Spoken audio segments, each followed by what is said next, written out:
यहाँ पर उनके जागे रहने के लिए बहुत सी दवाइयाँ थी। अब यहाँ से इसी हॉस्पिटल का कुछ दिन पहले का फ्लैशबैक दिखाया जाता है, जब डॉक्टर एलाई अपनी नाइट ड्यूटी पर आई थी कि अचानक से हॉस्पिटल में जो भी पेशेंट सोए हुए थे वे सब मरने लगे।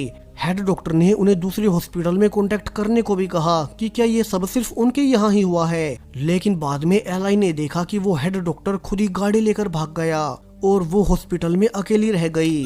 अब प्रेजेंट में एलिस, डॉक्टर एलाई, जेक और सैम, उन सब के साथ साथ एक और लड़की सहरा भी थी, जो कि हॉस्पिटल की सबसे तेज गाड़ी लेकर अगले टाउन तक जाने लगते हैं। सहरा रास्ते में मिर्ची भी उठा लाई थी ताकि वो इसका इस्तेमाल खुद को जगाए रखने के लिए कर सके। अब जल्दी पांचों अगले शहर के हॉस्पिटल तक पहुंच जाते हैं, मगर यहाँ तो ऑलरेडी सब कुछ जलकर राख हो चुका था, यानी कि अब उन्हें कोई रिकॉर्ड नहीं मिलेगा और उन्हें और अगले टाउन तक जाना होगा, जबकि उन्हें नहीं लगता कि वे तब तक जाग भी पाएंगे। सो जेक कहता है कि उनके हिसाब से पहले उन्हें इसी टाउन की मोर्ग में जाना चाहिए, जहाँ के सारे मारे गए लोगों को रखा जाता है और वहाँ जरूर से यहाँ मारे गए लोगों के रिकॉर्ड्स होंगे। अब ग्रुप सीधा वहीं जाता है और सरप्राइजिंगली यहाँ तो इस टाउन के सर्वाइवर्स तेज म्यूजिक पर पार्टी कर रहे थे ताकि वे सोने से बच सके। सो एलिस तेजी से अंदर जाने लगता है। वहीं बाहर सहरा कहती है कि वो कुछ देर के लिए यहीं डांस करेगी, क्या पता उन्हें फिर कभी ये मौका मिले या नहीं। अब डॉक्टर एलाई जब उसे रोकती भी है कि जेक सहरा पर नजर रखने के लिए यहीं रुक गया। सहरा और जेक पार्टी में एंजॉय करने लगते हैं, जबकि अंदर एलिस,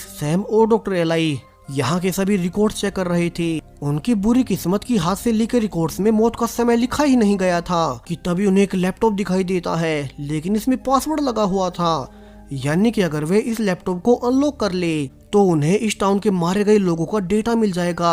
वहीं अंदर जेक, जो की पार्टी से एनर्जेटिक ड्रिंक्स पिए जा रहा था, अब उसे कई दिन से ना सोने से अपनी छोटी बहन का हेलुसिनेशन होने लगता है और वो उस भ्रम का पीछा करना शुरू हो गया। वहीं अंदर छोटे सैम ने अब तक उस लैपटॉप के पासवर्ड को हैक कर लिया था, जो कि उसने कभी ऑनलाइन सीखा था, और वे अब उस डेटा से जान पाते हैं कैसे इस टाउन के लोग उनके टाउन से भी 1 मिनट पहले मारे गए थे, यानी कि वे सही दिशा में है। ये बीमारी यहाँ से नहीं बल्कि और आगे वाले टाउन से निकली होगी। सो उन्हें जल्द से जल्द कुछ किलोमीटर और आगे जाना होगा। वहीं अंदर सहरा नोटिस कर लेती है कि अब जेक उसके साथ नहीं था, सो वो लोगों की भीड़ के बीच उसे ढूंढने लगती है। वहीं जेक तो अपनी बहन के भ्रम में इधर उधर घूम रहा था। उसे याद भी आता है कैसे उसने कभी अपनी फैमिली की कदर नहीं की और सिर्फ नशे में ही पड़ा रहा। वहीं अंदर अब तक एलिस ने अपनी रिसर्च के अनुसार फाइनली वो जगह कैलकुलेट कर मैप कर ही ली, जहाँ से उसके हिसाब से ये बीमारी शुरू हुई होगी। अब ये जगह इस टाउन से पूरे 2 घंटे की ड्राइविंग पर थी, सो उन्हें सब कुछ जानने के लिए वहीं जाना पड़ेगा। वहीं सैम फाइनली जेक को ढूंढ ही लेता है और उसे होश में लाने के बाद वे दोनों